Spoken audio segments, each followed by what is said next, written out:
Do you own a business in unincorporated King County? If so, you could be eligible for a COVID-19 grant through the Small Business Assistance Program. King County is giving businesses another chance to apply for up to $5,000 in grants to help offset the cost of things like utilities and loss of business due to the pandemic. Look, if you've already applied but were rejected, you may still be eligible under the program's expanded guidelines. To apply or find out if your business qualifies, visit kingcounty.gov/local business help. Again, that's kingcounty.gov/local business help. This is the news on Rainier Avenue Radio. Rejecting safety concerns aired by some experts over Moscow's rapid approval of the drug, Russia announced on Wednesday that the first batch of their COVID-19 vaccine will be rolled out within 2 weeks. The vaccine, called Sputnik 5 in homage to the world's first satellite, has yet to complete its final trials, and some scientists said they feared Moscow may be putting national prestige before safety. On the streets of Moscow, some Russians said they would be too scared to try the vaccine, while others agreed with their government that skepticism expressed by foreign experts was driven by jealousy, produced reports. And that's your news on Rainier Avenue Radio. The coronavirus is real. Let's be diligent about washing our hands. Did you know that this virus can live on surfaces for up to 9 days? That's why it's also important to disinfect things that an infected person might touch, like your cell phone. Even if you wash your hands often, when you pull out your phone, those germs go right back on your hands. When's the last time that you cleaned your phone? When the virus is spread by sneezing or coughing, those tiny airborne droplets eventually land on surfaces that you touch with your hands. On average, we touch our face 16 times an hour, which is why it's important to wash your hands and wipe down commonly used surfaces, including your cell phone. This message is a public service of RainierAvenueRadio.world.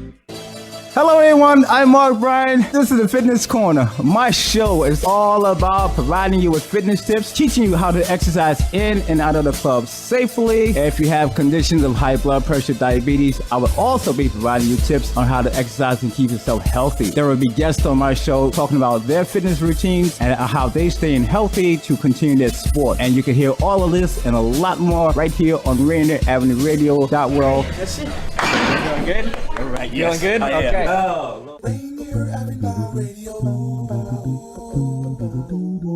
your community radio station will provide you with more information. Rainier Avenue Radio. Welcome back to Rainier Avenue Radio and our special coverage of the impacts of coronavirus on South Seattle and surrounding communities. Joining me now on the program is Public Health Director for Seattle and King County, Patty Hayes. Hello, Patty. How are you this afternoon? Hi, I'm great. Thank you for having me on. It's a real pleasure. Well, thank you for being here. And as you know, we at Rainier Avenue Radio focus on the impacts on South Seattle. We knew that when this started, that our communities were going to be impacted far more harshly by the coronavirus, that the situation was going to only exacerbate all of the inequities that exist in our society. So right out of the box, we wanted to know what's going on in South Seattle, and no one could really tell us what was going on. We actually had someone who was COVID-19 positive in South Seattle while they were on our show, while the emphasis was being placed on Kirkland, and our community were saying things like it's only old white people who can get this, black people cannot get this. And so as a result of that, we found it really necessary to focus on our community. I'm sure you can understand that.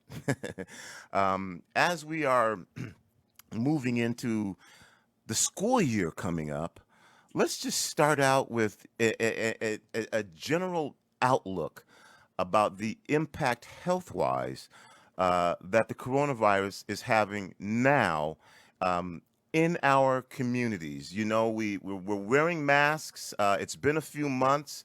When this thing first started, there was a shutdown, a lockdown, a mandate to stay home. The weather got nice. Folks wanted to start going out again. We hear about surges.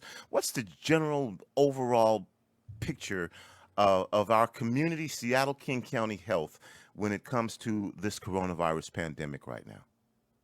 Well, again, thank you so much for having me on. And I want to start by really thanking you for the focus that you have on coronavirus and for really raising the issue of the South Seattle area, because you're absolutely right. In the beginning, we had seen coronavirus in Kirkland at that nursing home, and we soon became really obvious that it was around in our community. And so thank you so much.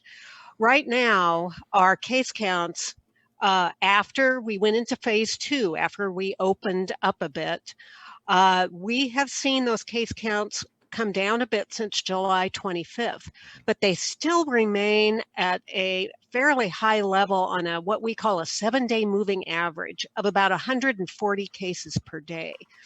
We really want to meet a much lower target of, if possible, 25 or new cases per day per 100,000 residents.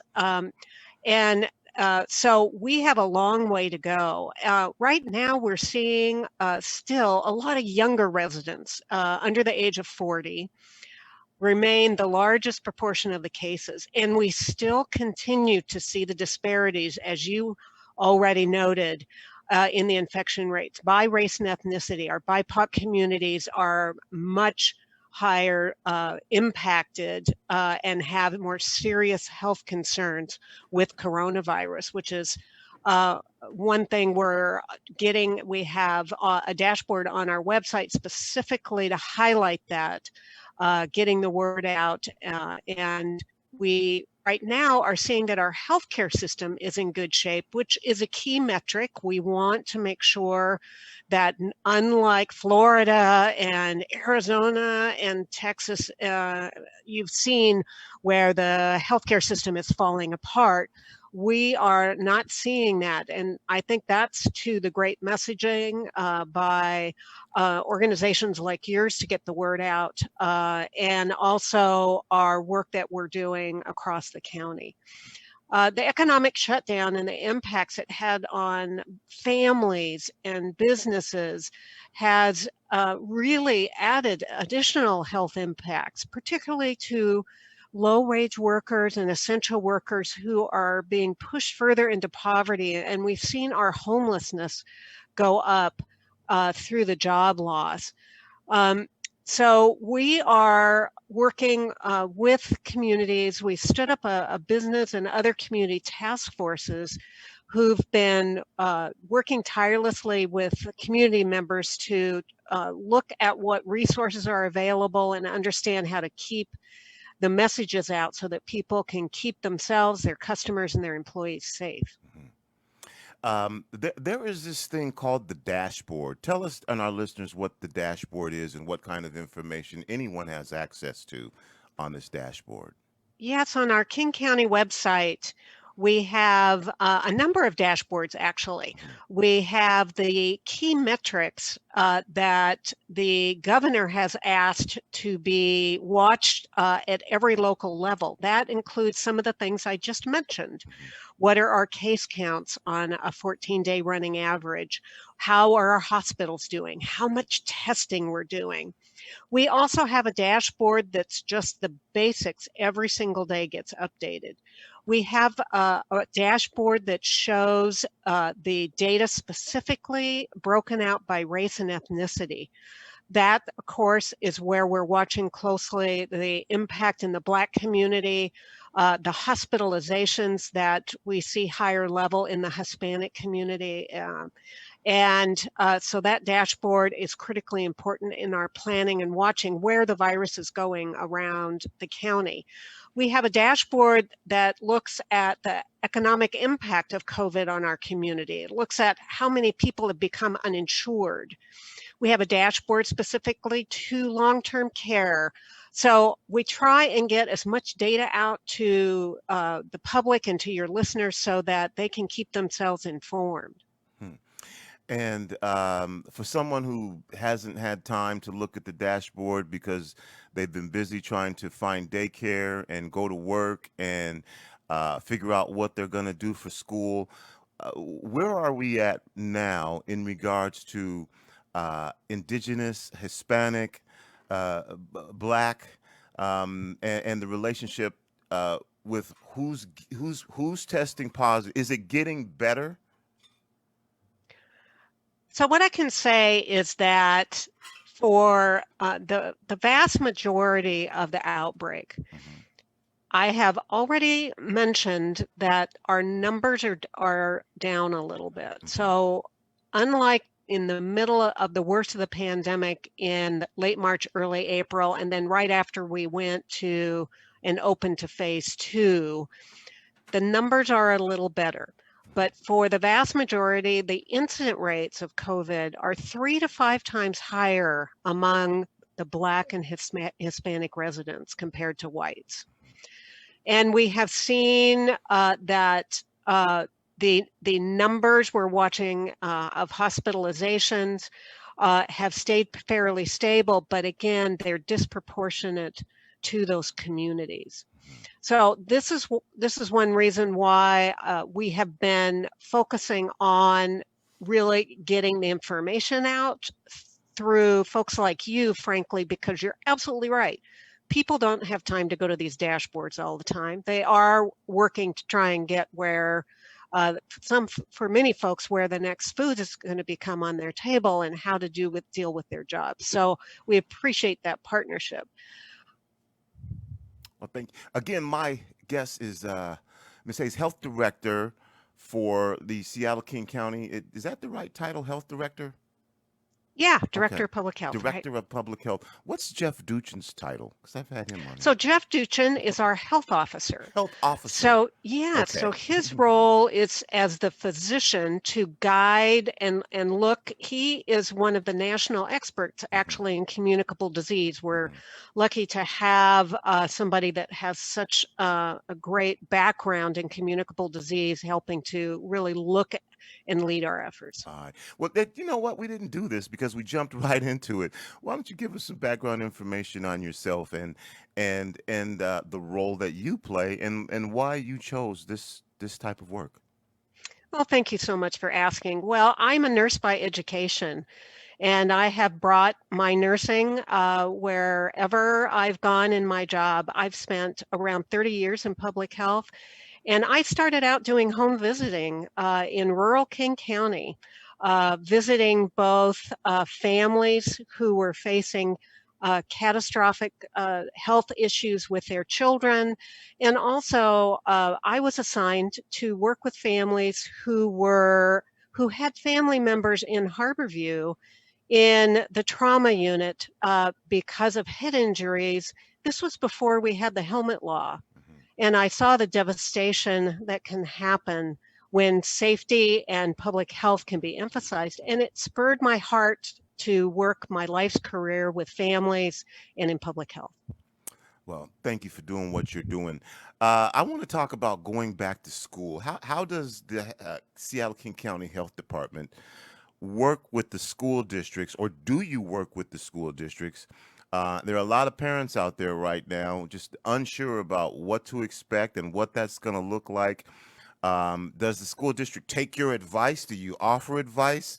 Can you just what's that looking like right now as we approach going back into school? We know that it's important, that there are some things that you can't do online that you just need to, that are done better physically, in person.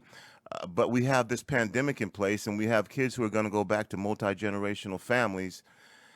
Are you prepared for a surge in coronavirus? Is this part of the conversation? Share with us your thoughts right now as we approach potentially going back to school. Boy, you have outlined the landscape of the issue directly and the stress on families. And I've got to start by saying that the confusing messages from the federal level are not helping our families right now to understand and to be focused. I have the privilege of working with all the school districts in King County. And of course, we have the largest school districts in the state that are right here in King County working very hard to figure out and to communicate. I've also met with the parent-teacher associations, and also with the school board members. So I'm trying to make myself as available as possible. Right now, we are in what is called the high level. The outbreak is at such a level that it really is quite risky for children to be together in the schools, and school districts have been making that decision, which I've supported, and I have staff advising them to go remote. But I do want to recognize what you said, that remote learning does not work for all children. We are especially concerned about the youngest children. We are especially concerned about children that have special needs, and how can we create an environment to make sure that their needs are met in some way. So the schools are working really hard to figure that out, particularly with children that have those special needs, and how do they make sure that the families get the support.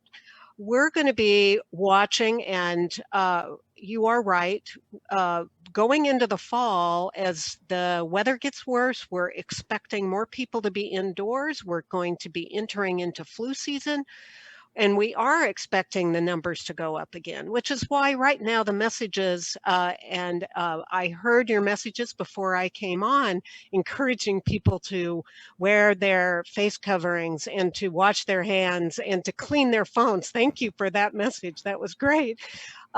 We need people to really do as much of that, because every day, and when people start the day, the decisions they make when they have to go out, and how they show up in the different spots, how much we congregate, we're actually making the decision as to whether or not schools are going to be able to open, because we know that the virus is ready to be active in any kind of group situation. So limiting those group situations, doing all those safety measures, are going to keep the numbers down, and hopefully will keep us from being overwhelmed once the schools decide that they can begin to start bringing some students back in. Now, I know you don't have a crystal ball. Well, I wish I did.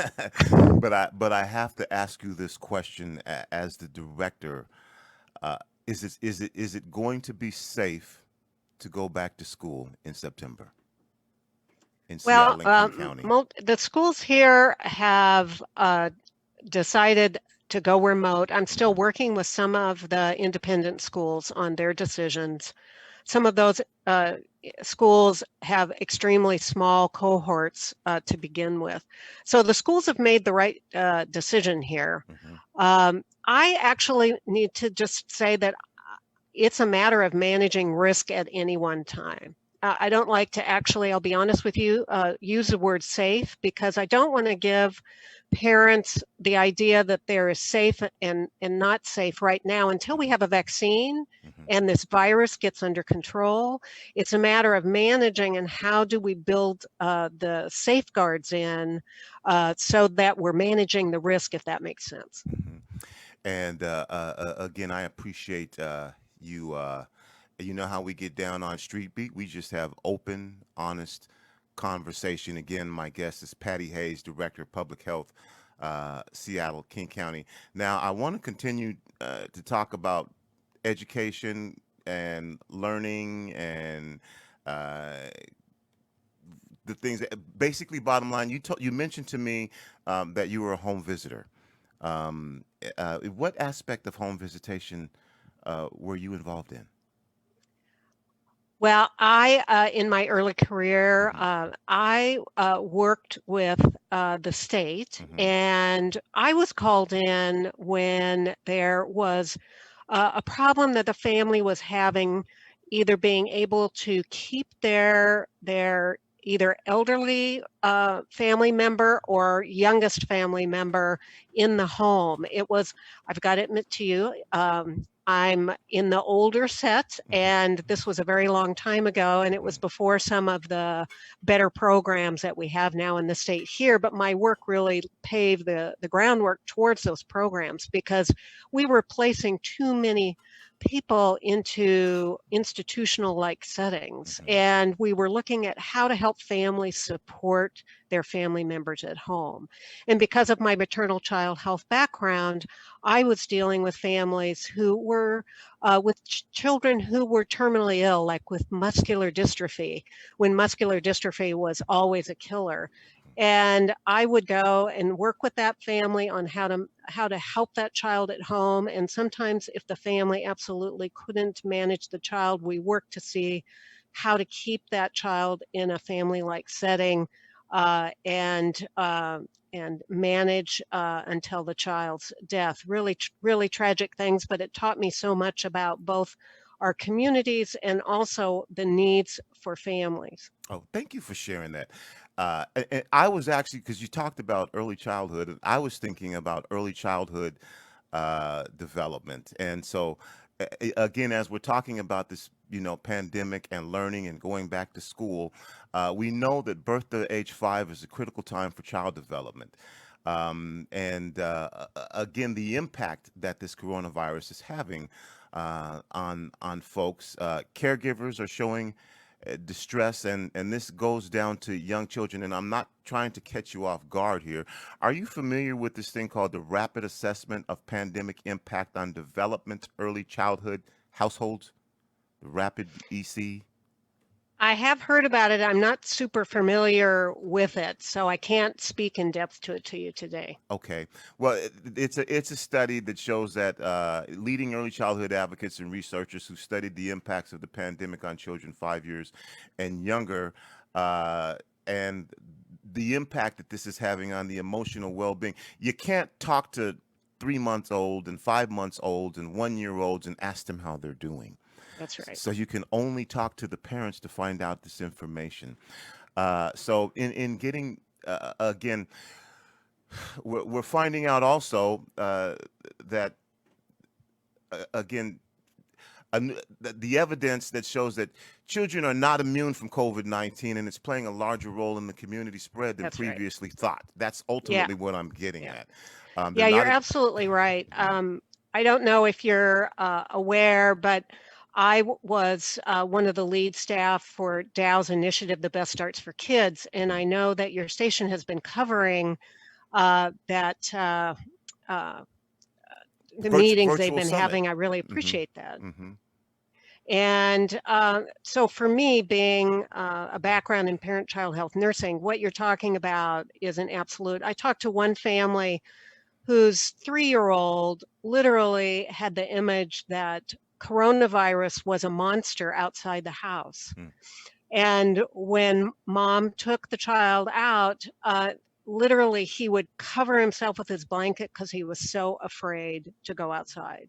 So your point is absolutely right on. I am expecting a generational impact off of this pandemic, and that probably was true of the pandemic back in 1918, but we have to find ways to support our families. The isolation, the fear, the lack of being able to do developmentally appropriate work with families and in-person education, all of that is just the tragedy and the fallout from a pandemic for sure. What is the impact of what I'm talking? Because when you're thinking about health, the immediate thing folks think of is, okay, someone gets COVID-19, they may have some sort of respiratory failure, then do we have enough ventilators? But there's another aspect of health, and that's what I'm getting to again, the health of our children during this, the health of the parents and the caregivers, and how that impacts the children. And you mentioned that this is potentially a generational change that's going to be taking place here. What do you do as director of Seattle and King County Health when facing this situation like this, when you're talking about mental health as well? Yeah, thank you for that question. Well, one thing I do is to make myself available to come and talk on spots like yours here with Rainier Avenue Radio. I think it's important for people to hear the information, to know that somebody is acknowledging that this stress is really harmful, that we are watching it. We are trying to work with the county on what additional mental health and other support services do we need. It's my job to watch where this virus is going so that we work on making things more accessible. One of the things we're doing is we're hiring as part of our team community health workers from local community-based organizations so that we've got community members at the table helping guide us. We have our Pandemic Community Advisory Committee that has members of the community health boards and faith-based organizations to help guide us. So we're all in this together, and as a nurse, I get very worried about the long-term effects. So I want to speak truth and be out as much as possible to be there and stand with families that I know. I mean, just look at the amount of stress, but on top of that, people are unemployed. Long-term stress has effects on your circulatory system, right? It can lead to harmful impacts over time for heart disease, et cetera. So just the fact that families are living in an environment of additional stress on top of what already they experience is a continued concern to me. And Patty, explain to us again why, as we move into the fall and winter, there is an anticipation that this will get worse. We know that a lot of folks are outside in the summertime, and we also know now that outside makes a difference. Folks are going to be inside. Just let everyone know, because people say, well, it's going to get worse in the fall. It's going to get worse in the fall. Why are you saying that, and what is the anticipation of what will happen as we move from summer to fall?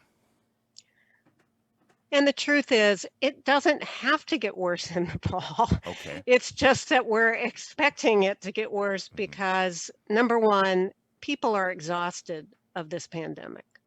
And I don't blame anybody. I'm exhausted by this pandemic. We seek to have normal things. We want to be with our families. We want to be with our neighborhoods. We want to be with our church. And right now, what we're predicting is because we know that it's so hard, and we're already having trouble controlling this virus when people can be outdoors, just as you said. When people are more indoors, we know that the risk of the virus taking hold is much higher indoors. And also people start shutting their windows. Right now, people have their windows open, right? And so there's cross ventilation, which helps. Well, that is going to be more limited as our rainy season comes in. So the environment is going to just be ripe for the virus to extend itself. And then let me just make a pitch for flu vaccine. The other thing that makes us all vulnerable is it's going to be flu season. And as you said, coronavirus affects the lungs, it causes inflammation. Well, the flu is a different thing from coronavirus, but the fact that it's going to be impacting people and making them sick, just like other things, it'll make people more vulnerable to COVID. Again, my guest is Patty Hayes. This is kind of an off-the-wall question here, but once it starts raining, will the rain decrease the potential for airborne infection by watering COVID-19 down to the ground or something? I don't know. I just figured you were on the line, so I'd ask you that. Do you know if that makes a difference? I wish it worked that way. Wouldn't that be great? Actually, you know, there's so much we're learning, so much science. Well, I mean, we're living in a time when we're seeing science in action. What we know about the virus now is so much more than last February when I reflect back. But what we do know is it is a droplet disease. And so it's when people come together and they're exposed to the droplets.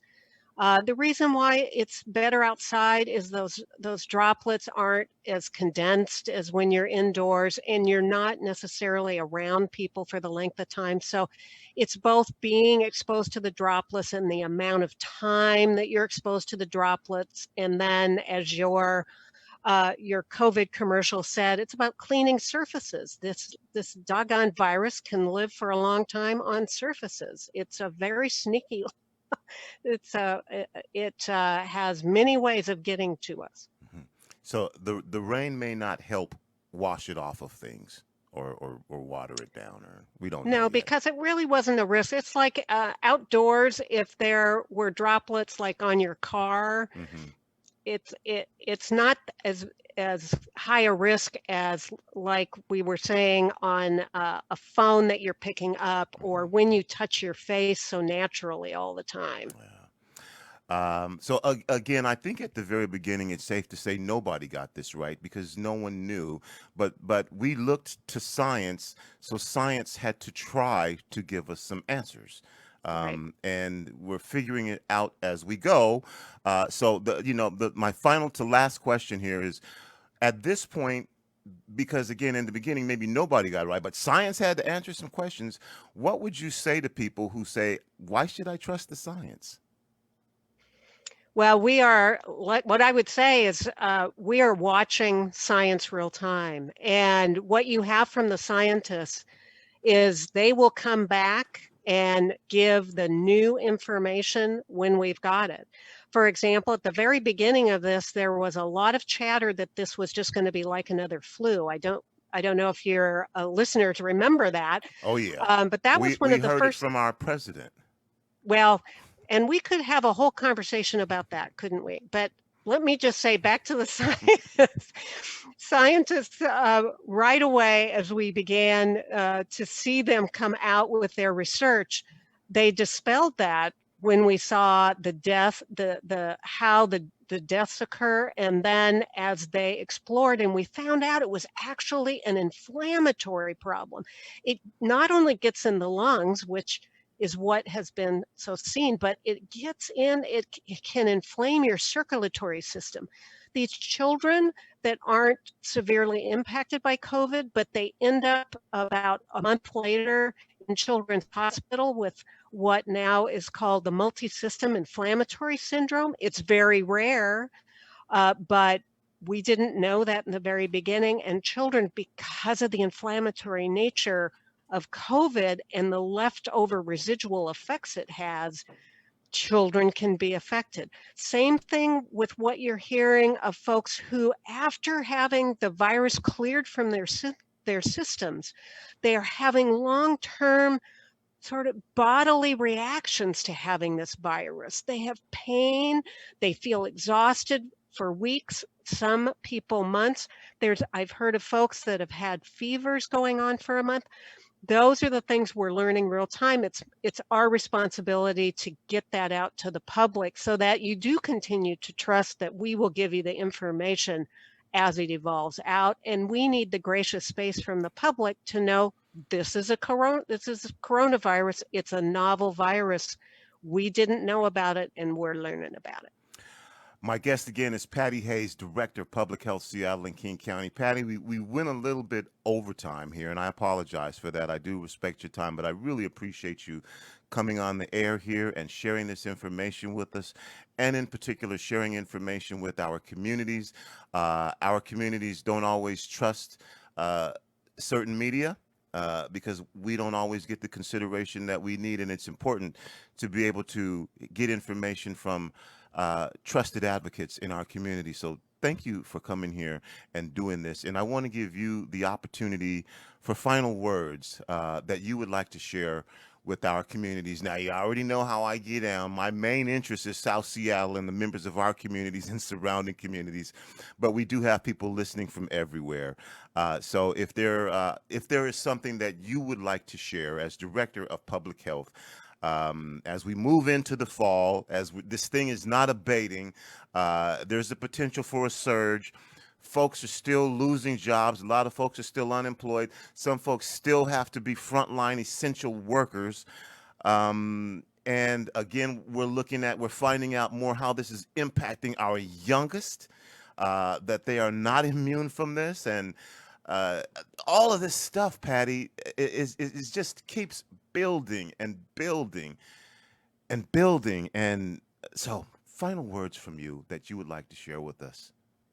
Well, thank you. And let me thank you again and your listeners.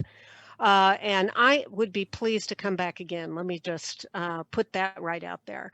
And my final message to your listeners is that this is horrible, and it is taking such day-to-day stress and pulls on every ounce of our resilience as a community. And I want to acknowledge that. And I want to thank all your listeners because I know everyone wants to get through this.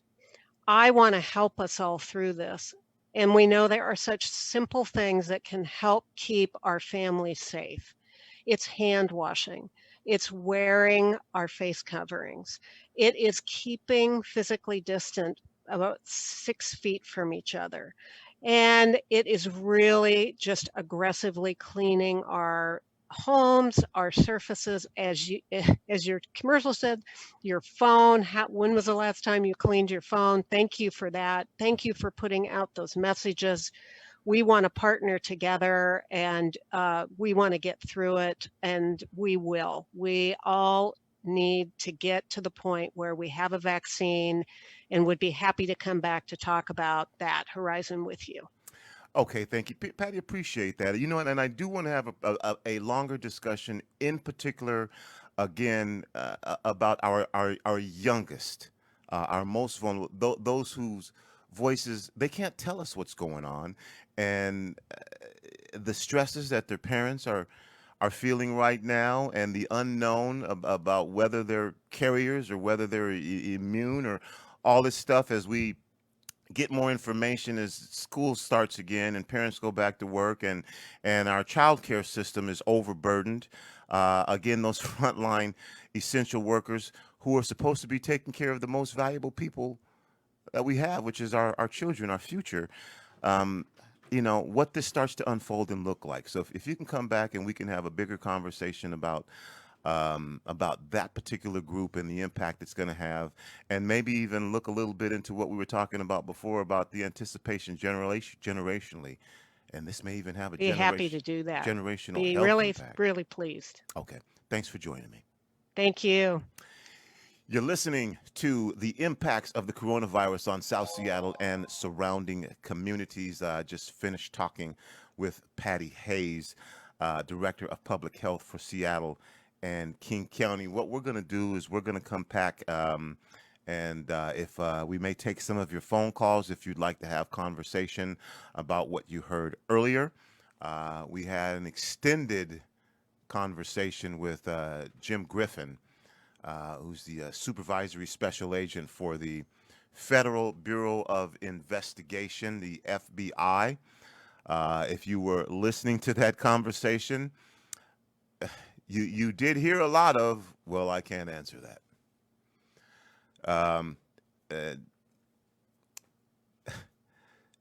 We did try to get some answers, and again, you know, we're not trying to do anything to risk the security of our country, to risk the security of anything that might result in terrorism. But at the same time, if what we're hearing, especially from federal government, is federal agents coming in and putting a stop to the protests, and the problem is, as Mr. Griffin said, is, you know, the FBI comes in to observe, or not just observe, but to make sure nothing federal is happening at federal offenses, and making sure, you know, that if anything is happening to federal buildings and things are happening to the police. Well, the problem was the police were brutalizing the protesters. And so the question is, okay, well, what are you doing to determine who of these protesters are bad actors? Who of these protesters are from these ideological organizations, entities? And you say you don't look at ideology, you just look at the individual. Well, there's clearly a difference between someone who comes to this city to cause havoc, to loot, to break glasses, to break into buildings, and someone who was saying George Floyd was killed. We've been enduring this for 400 plus years, and there is some sort of a way. I'm mad. I'm frustrated. Something needs to be done, and you're marching. And again, I'm not excusing the behavior. I'm just saying there is a difference. Give me a call at 206-290-9685 if you'd like to join us for the last couple minutes of this Friday's show. 206-290-9685, 206-290-U5. That's YOU and then the number 5. If you'd like to share your feedback, whatever that may be on things that we've discussed on this show thus far, 206-290-9685 or 206-290-U5. I'll be back after this break. This is Paul Pearson, host of Star Time. And when I'm not explaining to my intern exactly what R&B is, I'm listening to Rainier Avenue Radio.world. Class of 2020 graduates, we are, no, wait a minute, let's see.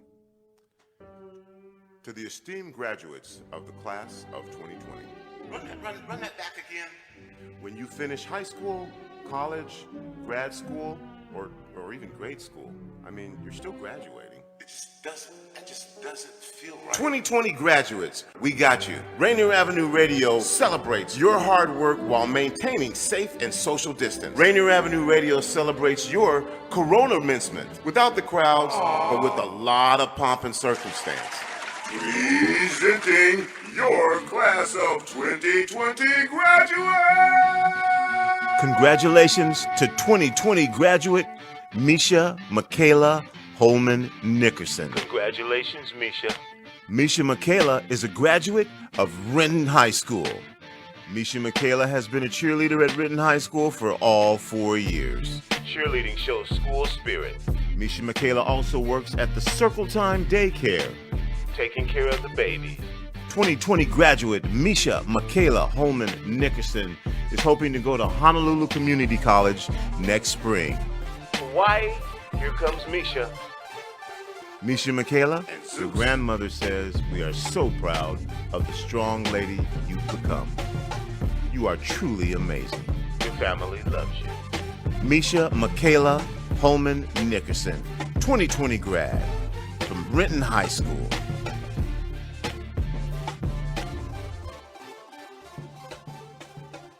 The news on Rainier Avenue Radio.world, your community resource for current information. Hey, this is Kendra. Join me in the Rainier Avenue Radio News team Mondays at 6 p.m. and Wednesdays at 6:30 p.m. Your community radio station, your community news. Get current, updated information. Look, we just tell you what's going on. You decide for yourself. Live news on Rainier Avenue Radio.world, your source for information. Anchored by Kendra Leon. The news on Rainier Avenue Radio.world. What's happening in your community? 6 o'clock on Mondays, 6:30 on Wednesdays. Your local community radio station, Rainier Avenue Radio. What's going on in Burien? What's going on in Bellevue? Mercer Island? Okay, well maybe not Mercer Island. No one brings it locally to you like that. You are listening to Rainier Avenue Radio.world. Don't forget to log on www.rainieravenue radio.world. We're back on Rainier Avenue Radio.world. Again, I was just talking recently with the Director of Public Health for Seattle King County, Patty Hayes. And we were talking about moving into the fall, what this was going to look like. As you know, once folks start going from outside while the weather's nice into moving inside, well, that's going to make a difference. Just that alone, with these droplets and the circulation and the opportunities to spread this virus. One of the things that we were talking about is, again, we're starting to address the circumstances of children. There's a new study that adds to the growing evidence that children are not immune to COVID-19, and as a matter of fact, may even play a larger role in the community spread than previously thought. And There's the researchers at General Hospital and Mass General Hospital in Massachusetts that found that children, out of 192 children, 49 tested positive for the coronavirus and had significantly higher levels of the virus in their airways than hospitalized adults in intensive care units, according to this study. Let me say that again. Out of 192 children in the study, 49 tested positive for the coronavirus and had significantly higher levels of the virus in their airways than hospitalized adults who are in intensive care units. Kids are not immune from this infection, and their symptoms do not correlate with exposure and infection. Now, the study was comprised of children from ages birth to 0 to 22 who arrived at an urgent care clinic or a hospital and were suspected of having SARS-CoV-2, the virus that causes COVID-19. And according to Dr. Fasano, during this COVID-19 pandemic, they mainly screened symptomatic subjects so that they have reached the erroneous conclusion that the vast majority of people infected are adults. And he says we should not discount children as potential spreaders of this virus. While the number of children who tested positive may come as a shock to some, there are folks with the pediatric infectious diseases entity that are not surprised because they know from other respiratory diseases that children are known to be vectors in the community. So this study is unique in that it went a step further to quantify the viral load. Boy, how likely are you to pick up every case of COVID? And this is something that scientists are dealing with right now. There is generally, according to Dr. Matthew Hines at the Tucson Medical Center in Arizona, who's seen child-to-adult transmission firsthand, he says there's no way, this is no way inconsistent from what they've seen before in his own patients in their own families. We're seeing that people are expecting what the study is confirming for us in real time. And now this debate, as schools reopen, experts worry that children may trigger another wave of the coronavirus if schools solely rely on monitoring symptoms instead of wearing masks and social distancing. So you know how you go in and you get your temperature checked? That may not be a reliable source of indicating whether children have been exposed to or are positive for the coronavirus. So again, we'll be talking more about this. We'll ask Patty Hayes to come back. We do know that kids are a source of spreading this virus, and this should be taken into account in the planning stages for the reopening of schools. You are listening to Rainier Avenue Radio.world. It's me, your host, Tony B. This is our special Friday broadcast that we have been doing since March 13th on the impacts of the coronavirus on South Seattle and surrounding communities. We'll be back to wrap this up for you right after this. Would you like to see when your favorite Rainier Avenue Radio show comes on? Check out our show schedule, updated weekly at rainieravenueradio.world. Women are not an homogenous group. We face discrimination differently depending on factors such as ethnicity, age, socioeconomic status, and more. Rainier Avenue Radio is proud to amplify women's voices. They are the experts of their own lives, initiating conversations within their community about challenges they face, the solutions they're working on, and the opportunities they see. Please join us this Sunday from 2 to 5 for Women's Voices on Air. We know our challenges. We are the experts of our lives. We are master multitaskers, prioritizing our family, friends, and our faith above our own needs. Our needs and voices are too often overlooked. Please join us this Sunday from 2 to 5 p.m. for Women's Voices on Air. We tell our stories in our own way. Buenas tardes, este es un anuncio de servicio público de la radio Rainier Avenue. Comenzando el lunes 16 de marzo, estas escuelas proveerán almuerzo gratuito para todos los estudiantes de las escuelas públicas de Seattle de lunes a viernes, 11 a.m. a la 1 p.m. Dunlap Elementary School, Emerson Elementary School, Franklin High School, Aki Kurosi Middle School, Mercer Middle School, Rainier Beach High School. This is the news on Rainier Avenue Radio. Bandwidth Port has resumed partial operations to secure goods for local markets, just over a week after a catastrophic explosion that has fueled popular anger and upended politics in the crisis hit Lebanon. The explosion came at a time when Lebanon was dealing with a severe financial crisis, along with the coronavirus pandemic. It has led to angry, violent protests in which 720 people were wounded and one police officer killed on Saturday amid a heavy crackdown by security forces. According to Lebanon's caretaker county minister, the port is now operating to unload vessels for merchants, Al Jazeera reports. The government stepped down on Monday, but will remain in a caretaker position until a new cabinet is formed. And that's your news on Rainier Avenue Radio. Naguna lebu kaya and the round tango makatale na rambula and leve bunga in the vacuum kenda mai and the sogo ni vata bagaleo lebu and the umaga ko usibi kebaka and the maro na no bula menda do chico bolinga and no the loma ni pal kamenda gai vela kayaki bolinga eto tumba kebaka engandrebi in the via volleyball lako menda lakin garabi baka bunuai sena tambana ni bula menda baka waki kenda mai and songo ni bagaleo the raida o baka waki ko mai veira na tamata na rote ni ono na put kebaka ko mani lako and do na bonua era tio kino bagaleo na tamata tabuyani tau kauta boli tan darmaka na viving ona no mi tawo ni tatango matu sena cloth face covering na rauni tango maka kataroba na manu ni mate and kena deo tolo and ngauna ko. This is Paul Pearson, host of Star Time. And when I'm not being reprimanded by traffic cops, I'm listening to Rainier Avenue Radio.world.